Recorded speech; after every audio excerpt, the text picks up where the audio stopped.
Most people think they have a motivation problem. They tell themselves they need more discipline, more willpower, more confidence. But that's usually not true. The real problem is much quieter than that. Your brain has simply become very good at doing what you've repeated the most. If you've repeated procrastination, your brain got stronger at avoiding discomfort. If you've repeated overthinking, your brain got stronger at creating fear. If you've repeated quitting the moment things feel hard, your brain got stronger at escape. That's the part no one tells you. Your mind is not fixed. It's trained. And right now, whether you realize it or not, you are practicing something every single day. Maybe you wake up already feeling behind. Before your feet even hit the floor, your mind is racing. You think about everything you didn't do yesterday. The message you still haven't replied to. The goal you keep pushing back. The version of yourself you thought you'd be by now. And before the day even starts, you already feel tired. Not physically, mentally. Because carrying your own thoughts can feel heavier than carrying anything else. You tell yourself you'll change tomorrow. You make plans in your head. Fresh starts. New routines. Big promises. But when the moment comes to actually do the hard thing, something inside you pulls back. You scroll. You delay. You distract yourself.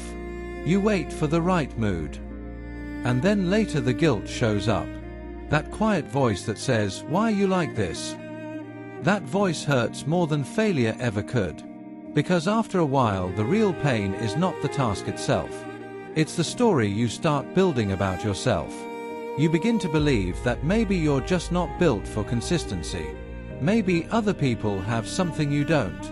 Maybe your mind is just broken in a way that can't be fixed. But that belief is one of the biggest lies your brain can learn. Because your brain is not a judge. It's a machine for repetition. It learns from what you do, often not from what you want badly.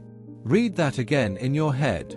Your brain does not care about your intentions. It responds to patterns. That means every time you avoid something uncomfortable, your brain learns, this is how we stay safe. Every time you give up too early, it learns, this is how we protect ourselves. Every time you choose the easy reward over the meaningful one, it learns, this is what we do. And slowly, without noticing, you build mental weakness the same way you would build physical weakness, by never challenging the muscle. Think about your body for a second. If you never use a muscle, it weakens. Not because it hates you. Not because you're flawed. Just because unused strength fades. Your mind works the same way. Focus is a muscle. Patience is a muscle. Emotional control is a muscle. Confidence is a muscle. And most importantly, keeping promises to yourself is a muscle. The problem is people expect mental strength to feel natural from the start. They think if something feels hard, it means they're not meant for it. But that's exactly backwards. The difficulty is the training. That resistance you feel when you want to start. That's the workout. That discomfort when you want to quit. That's the rep. That urge to run back to what's familiar. That's the moment your brain is waiting to see who's in charge. This is where most people lose. Not because they're weak, but because they misunderstand what growth feels like. Growth is not a movie moment. It's not one big breakthrough where everything changes overnight. Real change is usually boring, quiet, repetitive, almost invisible at first. It looks like getting out of bed when your mind says stay down. It looks like doing 10 focus minutes when you wanted to do 0. It looks like sitting with discomfort instead of numbing it. It looks like choosing what matters over what feels good for 5 seconds. That's how you retrain your mind. Not by becoming a different person. By becoming someone who repeats better choices. And this is important. Stop trying to transform your whole life in one day. That's another trap. Your brain hates huge sudden change because it sees it as danger. That's why extreme motivation usually dies fast.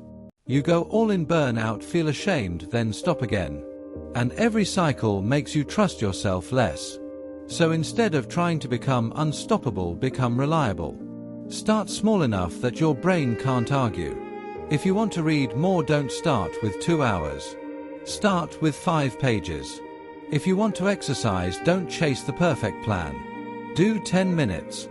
If you want to fix your sleep, don't rebuild your life overnight. Start by putting your phone away a little earlier. Small sounds weak until you understand what repetition does. A single push-up means nothing. 100 days of one push-up changes you. Your brain is always watching what you repeat. It's taking notes from your actions. Every time you keep a small promise, something shifts.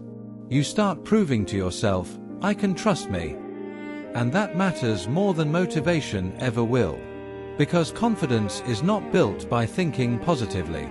It's built by evidence.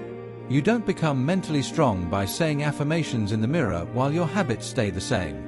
You become strong when your brain sees proof that you can face discomfort and survive it. That's how self-respect is built.